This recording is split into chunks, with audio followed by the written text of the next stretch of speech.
السلام علیکم محترم ناظرین۔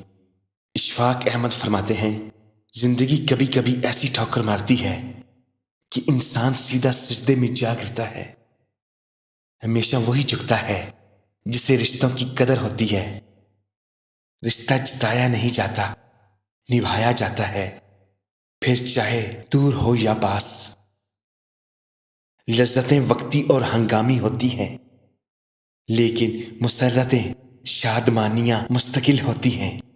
لذتوں کا جسم سے تعلق ہوتا ہے اور خوشیوں کا روح سے۔ ہر چیز کا صدقہ ہوتا ہے اور عقل کا صدقہ یہ ہے کہ جاہل کی بات کو برداشت کرو۔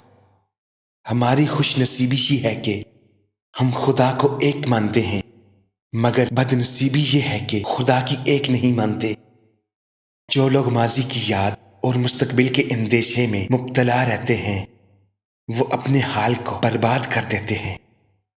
مکھی انسان کی موسن ہے، یہ بغیر کوئی کرایہ لیے، بغیر کوئی ٹیکس لیے یہ بتانے آتی ہے کہ یہاں گند ہے، اس کو صاف کر لو تو چلی جاؤں گی۔ جھگڑے اس لیے بھی ختم نہیں ہوتے کیونکہ ہم جھگڑوں کو جھگڑوں سے ختم کرنے کی کوشش کرتے ہیں۔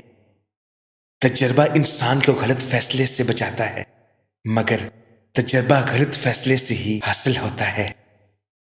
جو انسان یہ سمجھتا ہے کہ اللہ تعالیٰ جو کرتا ہے وہ ہمارے لیے بہتر ہوتا ہے، وہ کامل ایمان رکھتا ہے۔ اگر شکریہ ادا کرنے کی روایت ڈال دی جائے تو نہ صرف محبت کے سلسلے پروان چڑھیں گے بلکہ کئی مسائل بھی ختم ہو جائیں گے۔